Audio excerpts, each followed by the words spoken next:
बोले वृंदावन बिहारी लाल की जय। बोले श्रीमद् भागवत महापुराण की जय। श्रीमद् भागवत में आपने श्रवण किया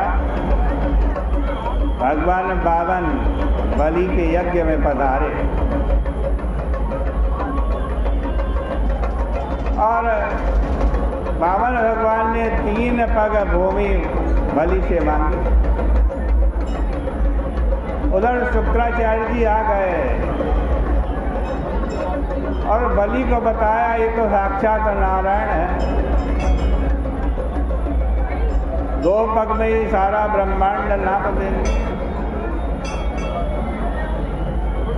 दान तो करना चाहिए, लेकिन ऐसा दान भी नहीं करना चाहिए कि सब कुछ लुट जाए।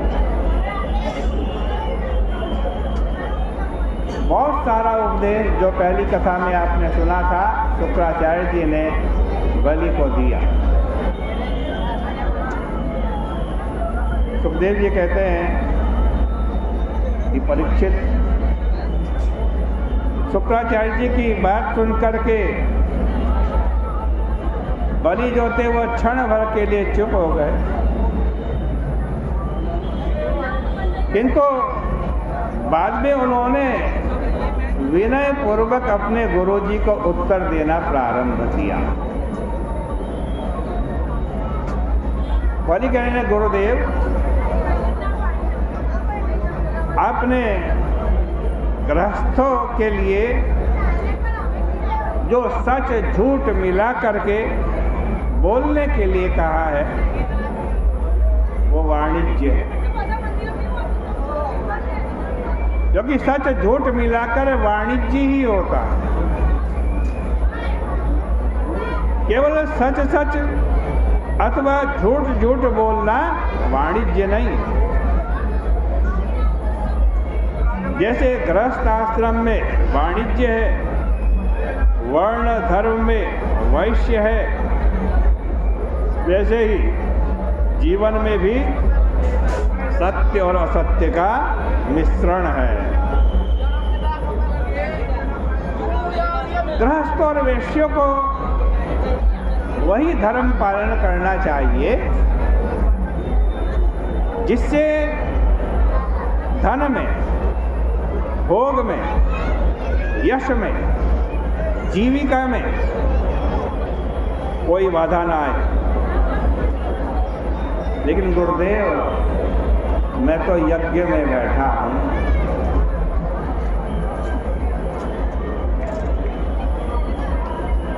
ब्राह्मण को कैसे मना कर दूं?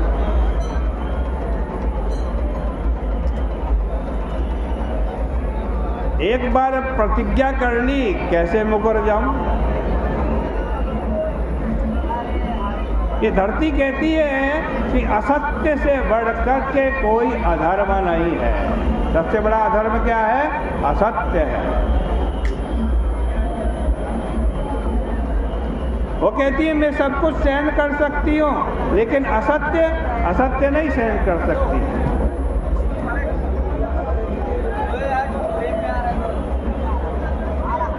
फिर मैं गुरुजी उस असत्य का आश्रय कैसे लूं? मेरे को नरक से और दुख से डर नहीं लगता। स्थान भ्रष्ट होने का भी कोई भय मुझ में नहीं है। लेकिन मैं किसी भी हालत में, ये ब्राह्मण देवताएं हैं, इनको धोखा नहीं दे सकता। ये सारे धन वैभव ये सब कुछ एक दिन मुझे छोड़ करके चले जाएंगे, और यही यदि एक ब्राह्मण को संतुष्ट करने के काम आ जाए तो इससे अच्छा इसका उपयोग क्या होगा? अरे हमारे यहाँ शिवी हुए, दधीची हुए, जिन्होंने दूसरों के लिए अपने प्राण तक दे दिए। लेकिन मैं इस राजपाठ के लिए एक ब्राह्मण को हाँ कह करके फिर ना कह दूं, ऐसा नहीं हो सकता गुरुदेव। अरे ये धरती तो हमारे बाप दादाओं की व्यास भी थी, लेकिन वो मर गए, धरती यहीं रह गई। केवल हमारे पूर्वजों की कीर्ति ही बची रही। जैसे वीर लोग युद्ध भूमि में धर्म के लिए अपने प्राण त्याग कर देते हैं, वैसे ही पात्र के प्राप्त होने पर उनका त्याग नहीं करना चाहिए। सदपात्र के प्राप्त होने पर बल्कि धन का त्याग कर देना चाहिए। उनके लिए धन, वैभव, संपत्ति सब दे देनी चाहिए। और इस दुनिया में यदि दयालु व्यक्ति दान ना करे तो दान की महिमा क्या रहेगी। बलि कह रहे हैं गुरुदेव, आपने जो यह कहा कि ये विष्णु भगवान है, वामन वृंग के आए हैं तुम्हारे यज्ञ में, ये तो और भी बढ़िया बात है। इससे तो हमारी जीत हो गई। जिस परोक्ष विष्णु की आराधना के लिए सब लोग दान धर्म करते हैं, वे हमारे सामने और हमसे लेने के लिए आ गए, तो इससे अच्छी बात और क्या हो सकती है। विष्णु भगवान की ही तो ये सब चीजें हैं। वे यदि अपनी धरती ले लेते हैं तो इसमें क्या हर्ज है। यदि वो हमको बांधना चाहते हैं तो इसका भी हमें कोई डर नहीं, क्योंकि वे यदि बलि होते, बलवान होते तो चक्र लेकर के आते मुझे मारने के लिए, हमको मारते और फिर धरती छीन करके इंद्र को दे देते।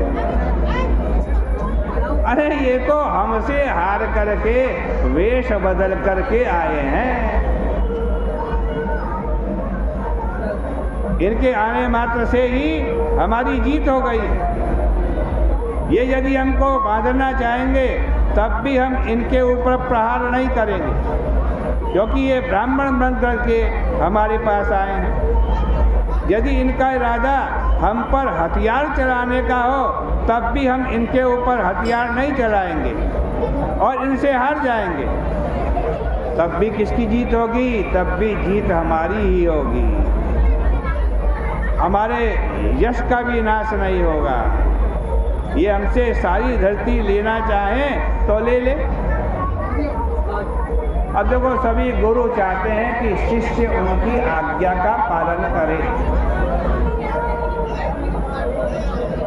उनकी बात को माने।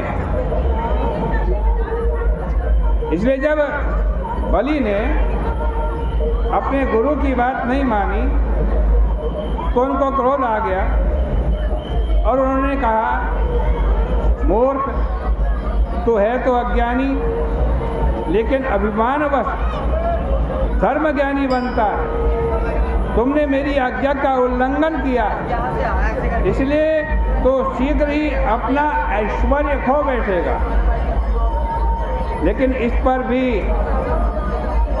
गुरु के शाप देने पर भी बलि विचलित नहीं हुए और उन्होंने अपनी प्रतिज्ञा के अनुसार वामन के लिए दान का संकल्प करने की तैयारी कर ली। बाबा भगवान सामने खड़े हैं और बलि दान का आज एक लोटा हाथ में लिए खड़े हैं। बड़ा सुंदर दृश्य है। यहीं पर विराम करते हैं और इसके आगे की चर्चा कल के प्रसंग में आपके साथ